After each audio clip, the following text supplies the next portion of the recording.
Sou o professor Levi Jucá, sou historiador, licenciado pela UFC, e há 2 anos tenho me dedicado à pesquisa sobre a história do café do Ceará, mais especificamente o café da Serra de Baturité, que é a região em que habito e que tenho me dedicado às pesquisas históricas. E uma das coisas que mais me chamou a atenção nessa aventura de pesquisa sobre o café foi perceber o quão ele é desconhecido, não só para muitos cearenses, sobretudo aqueles cearenses que não habitam as regiões das serras, essas ilhas verdes, né, em pleno sertão, que é onde o café prosperou, tanto no nosso estado do Ceará como no Nordeste como um todo. Porque falar do café no Ceará é falar do café do Nordeste. Um café esse que ficou confinado nessas regiões onde ele podia sim prosperar. Enquanto a economia, que foi tão importante lá atrás no século XIX, no início ainda do século XIX, há mais ou menos 200 anos, quando ele pela primeira vez foi introduzido aqui na nossa região. Mas nesse livro que está em fase de produção, que tem como título A História do Café no Ceará, eu fiz uma divisão de capítulos, colocando o café como personagem principal. E antes mesmo da chegada dele aqui em Baturité, e antes mesmo dele se tornar um produto importante para a economia do Ceará e para a economia brasileira, que se deu de fato no século XIX, a gente tem que lembrar de um personagem muito interessante que foi o responsável por trazer as primeiras mudas de café para o nosso estado ainda no século XVIII, 20 anos após a chegada do café no Brasil pelo Pará, com o capitão Palheta, que foi o capitão-mor José Xerez de Furnuchoa, que introduziu o café na Serra da Meruoca, na região do Acaraú, na região de Sobral, em 1748, mais ou menos, a data que se estima. Então o café ele vem de Paris a Meruoca, porque essas mudas foram conquistadas pelo capitão-mor no Jardin des Plantes de Paris, né, na época de Luís XV, que lá por intermédio do ministro das Relações Exteriores lá da França, que era o Duque de Choiseul, né, ele conseguiu essas mudas para trazer aqui ao Ceará. Porém, existe esse tempo, esse ato entre lá o início do século XVIII e o início do século XIX, onde de fato o café passa a ser um elemento importante, começa a ser um elemento importante para o que a gente chama que foi um primeiro ciclo do café no Ceará, que foi um ciclo correspondente ao que aconteceu em outras regiões do Brasil, sobretudo no Sudeste, que é a região que, por ser o centro político e econômico do nosso país, né, dentro dos livros de história, foi a que mais se destacou dessa economia cafeeira, tanto pela produtividade, por conta dos espaços, né, maiores, geograficamente falando, em que se podia levar essa produção toda de café, como por essa importância política mesmo de ser o centro do nosso país. Então o café do Ceará, assim como o café do Nordeste, é um café um tanto ainda desconhecido de muitos, sobretudo lá no Sudeste, né? Eu fiz algumas viagens de pesquisa ao Rio de Janeiro e lá sempre se surpreendiam quando eu falava que o meu tema de pesquisa era o café no Ceará. Porque a primeira coisa que se perguntava era, e tem café no Ceará? E há 200 anos, né? Há 300 anos, então é realmente um fato muito novo de pesquisa. A bibliografia existente não contempla essa temática e vale dizer também que a única pessoa que mais se dedicou ao assunto aqui no Ceará, há mais ou menos uns 90 anos atrás, quase isso, né, quase 100 anos já, foi o Barão de Studart. O Barão de Studart era um grande intelectual cearense, um homem muito estudioso, era o historiador do Ceará por muito tempo, foi o fundador, um dos fundadores da única instituição histórica que ainda está em pleno funcionamento, que é o Instituto Histórico e Geográfico do Ceará. E o Barão de Studart recebeu a encomenda, na década de 20, do Assis Chateaubriand, que era o dono do jornal, né, o Jornal, que era um periódico famoso lá do Rio de Janeiro, que foi o embrião dos Diários Associados, do grupo do Assis Chateaubriand, pedindo para o Barão escrever uma matéria especial sobre o café no Ceará, uma vez que a publicação dele lá no Rio, em 1927, ia ter uma edição comemorativa dos 200 anos da chegada do café no Brasil com o Palheta lá no Pará. Então, por ocasião dessa edição comemorativa, o Barão de Studart, em poucos meses, em pouco tempo para pesquisar, ele aceita o convite e escreve um pequeno artigo de aproximadamente 10 páginas. Ele, que era muito perfeccionista, né, tinha um método positivista nas suas pesquisas, ele acabou justificando o pouco tempo que ele tinha para pesquisar o assunto, começando pelo próprio título do texto, que era Ligeiras Notas sobre o Café no Ceará. Então ele já se desculpava de que ele não ia poder aprofundar muito o assunto. Então é a partir desse clássico, desse pequeno texto, que nós tivemos, né, como ter como ponto de partida para uma pesquisa mais profunda. Então falar do café no Ceará requereu, né, a mim, a toda a equipe, todas as pessoas que contribuíram com esse processo, muito trabalho, porque a gente precisou buscar fontes de vários tipos em vários lugares. Não havia um livro ou um texto mais denso falando sobre esse assunto. A gente é pioneiro nesse sentido. Então fomos em busca de fontes primárias em arquivos, bibliotecas daqui e de fora, principalmente acervos privados, acervos de família, né, que inclui aí desde recibos, escrituras, até mesmo correspondências, aonde se fala do café como esse personagem importante, né, que passou a ser importante não só para a nossa economia, mas também para essas famílias que saíam do sertão e se aventuravam também em investir e viver na região serrana, que era muito desafiadora naquele momento. Então a cultura do algodão no sertão e a economia da pecuária, que eram os fortes, né, na nossa história colonizadora aqui no Nordeste, passaram também a dar espaço a essas famílias sertanejas a investir no café na região serrana. Então tudo isso está sendo contado, está sendo escrito, né, da melhor forma que a gente possa fazer, em 5 capítulos mais ou menos, que aí são bem extensos, onde, como eu falei, inicia falando da vinda de Paris até aqui ao Ceará, na Meruoca, e depois falando desse primeiro ciclo a pleno sol, que foi um café plantado a pleno sol, como em outras regiões, e posteriormente com o sombreamento do cafezal para revigorar aquilo que ficou esgotado após esse primeiro ciclo áureo do café, né, que a gente chama esse ciclo histórico do café, aqui na Serra de Baturité, como no Cariri, como na Ibiapaba, e outras regiões serranas que o Ceará também viveu essa economia por alguns anos. E agora, mais recentemente, esse novo ciclo, que é o ciclo que agrega a história, a cultura desse café ao próprio café que ainda é produzido por pequenos ou médios produtores que estão aí tentando trazer com esse viés também ecológico e sustentável. Então é um grande desafio que a gente tem tido em pesquisar a história do café no Ceará, porque de fato é um capítulo, digamos que novo para o grande público, é um novo capítulo da história do Ceará que está sendo escrito para os cearenses e para o Brasil conhecer esse tesouro que nós guardamos também aqui no Ceará. Olá, amigos, novamente, professor Lucas Lousada. Nós temos conversado um pouco já há alguns dias, né, especificamente 2 dias aqui, imersos aqui na Serra de Baturité, no Ceará.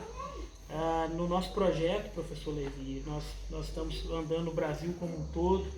investigando a questão do bioma, né, entendendo como é que funciona a ecologia do solo, das raízes, do fruto, caracterizando o perfil químico e bromatológico do café brasileiro,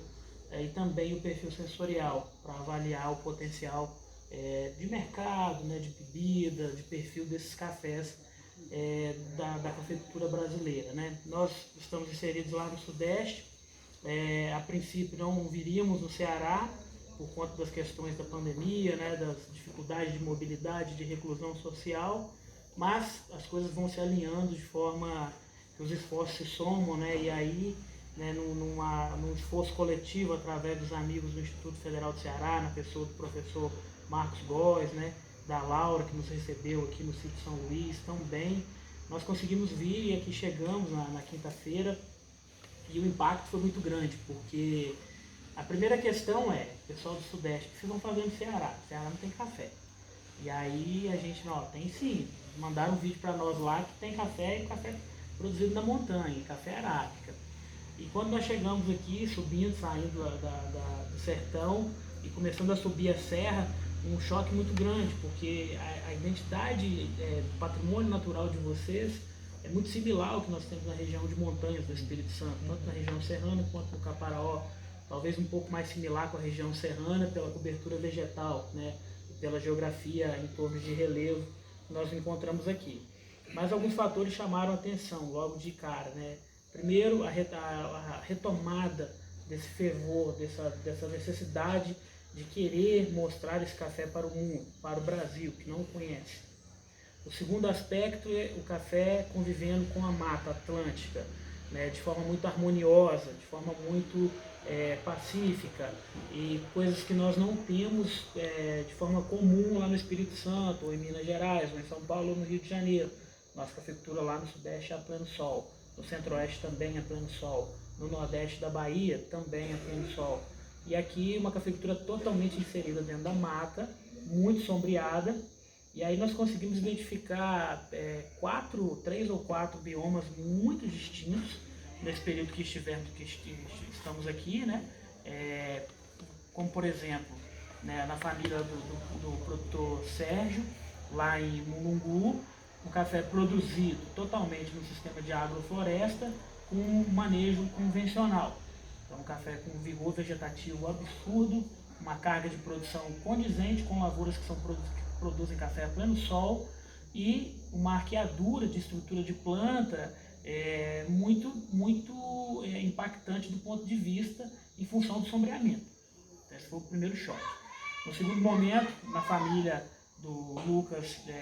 Brito, do sítio Guaramiranga, uma retomada desse café, mas num sistema sintrópico, tentando consorciar culturas, a questão da terra, do equilíbrio, e aqui no sítio São Luís, um café em estágio completamente primitivo, que para nós foi muito importante, né? Os colaboradores aqui do sítio conseguiram colher esse café, nós conseguimos rodar os experimentos, e aí nós vamos ter resultados científicos. A nossa pesquisa ela difere um pouco do aspecto histórico, mas ela tem uma importância no sentido de direcionamento da matéria-prima, o que é possível extrair com esse café que foi colhido, que foi processado, que está indo para o Espírito Santo para ser analisado nessas frentes, e de modo que consorciado a toda a história que está sendo contada, que está sendo resgatada, que está sendo documentada, os produtores possam ter um fôlego novo, no sentido de uma joia que de fato existe. Por quê? Eu tenho falado com Laura desde o dia que cheguei. No Espírito Santo, no Sudeste, né, do Brasil, onde o café chegou, ele se tornou o senhor. Aqui não, aqui a gente tem visto o café convivendo em muito equilíbrio com a mata. É um modelo de agricultura muito diferente do que eu particularmente estou acostumado a ver e trabalhar. Obviamente são biomas distintos, são realidades distintas e cenários completamente diferentes. Mas o patrimônio histórico dessa região, os casarões, as fazendas, toda a questão histórica que foi vivenciada aqui. Nós temos algumas regiões muito tradicionais no Sudeste, como Minas Gerais, a Serra do Rio, os patrimônios em São Paulo, as fazendas dos Barões, mas a nossa cafeicultura passou por uma reforma muito diferente no início do século XX, com a chegada dos imigrantes italianos e alemães, né, que vieram para ocupar as fazendas produtoras de café ali no Sudeste, principalmente na região serrana, em função do esgotamento do ciclo escravocrata naquele período então. E aí a gente tem uma nova identidade desse café. O que a gente observou aqui foi um traço muito amplo, arraigado com esse período ainda de implantação do café no Ceará. Então, além de toda a história, além de todo o ineditismo e principalmente do vazio científico, porque uma região tão diversa, tão rica, nós nos assustamos quando nós começamos a procurar estudo científico que caracterizasse esse bioma, caracterizasse essa região do Baturité, não só no aspecto climático, ecológico, antropológico, histórico, social, econômico. Então a obra que vocês estão propondo, que será entregue à sociedade, é muito relevante, principalmente para quem trabalha com café, para quem trabalha com história e para quem é brasileiro, porque nós temos uma carência muito grande da obra sobre o nosso povo. E eu que vivo no Sudeste, principalmente, às vezes a gente tem um olhar do Nordeste, um olhar muito pejorativo, um olhar muito enviesado para o litoral, para a Caatinga, E quando a gente chega aqui, a gente se depara com um paraíso inserido no meio do Nordeste, com algo completamente diferente. E do ponto de vista assim, da ciência, da pesquisa, é um desafio muito grande, porque nós estamos fora da nossa zona de atuação, nós estamos a quase 2.500 quilômetros longe de casa, tem os desafios da logística, os desafios de conhecer as pessoas, e eu acho que isso tudo vem num momento muito oportuno, que o café especial está vivendo no Brasil e no mundo. E, de fato, a sua obra, né, os parceiros, o trabalho que o Instituto vem fazendo, vai fazer aqui, vem fazendo em parceria com outras pessoas, eu acredito que será de grande relevância para a sociedade brasileira, para a comunidade científica no mundo. Gostaria de lhe encorajar que traduzisse a sua obra para o inglês. As pessoas precisam conhecer isso fora do Brasil também. A nossa comunicação na nossa língua ela é muito importante para o nosso povo, mas também é importante levar esse aspecto histórico para quem não reside no Brasil, porque nesses dias, em comunicação com alguns amigos que residem na Europa, na Ásia, na América do Norte, muitas pessoas me questionando, mas nunca ouvi falar de café arábica no Nordeste do Brasil, eu nem sabia que estado era esse, né? Quando eu fui pesquisar, digitei Ceará, só apareceu sertão, só vegetação morta. Eu falei, não é vegetação morta, é uma caatinga. Ela fica em período de dormência, no período de chuva ela volta a ter o ciclo de vida, né? Então é um bioma diferente. Então isso tudo é muito rico, né? E agradecer a acolhida do povo cearense nesses dias que estamos aqui. Amanhã vamos nos deslocar para o Crato, para continuar a pesquisa lá, não mais com café arábica, mas sim com café Conilon, que está sendo introduzido naquela região, né? Uma readaptação de cultivo, de plantio. E a gente espera que nos próximos meses, né, no próximo ano, esses resultados comecem a se tornar público e que a sociedade possa gozar desse questionamento, dessas informações e, principalmente, tomar o fôlego necessário para retomar esse plantio, mas com o pé na sustentabilidade. Porque o observatório vivo que existe aqui, o patrimônio ecológico, não pode perder espaço para uma cafeicultura extensiva, densa, com alto índice de agrotóxico. Vocês não precisam disso. Isso está equilibrado, isso está formado, isso está constituído. O importante agora é empoderar as pessoas, motivá-las e, principalmente, fortalecer as parcerias que permitam que novas tecnologias sejam introduzidas,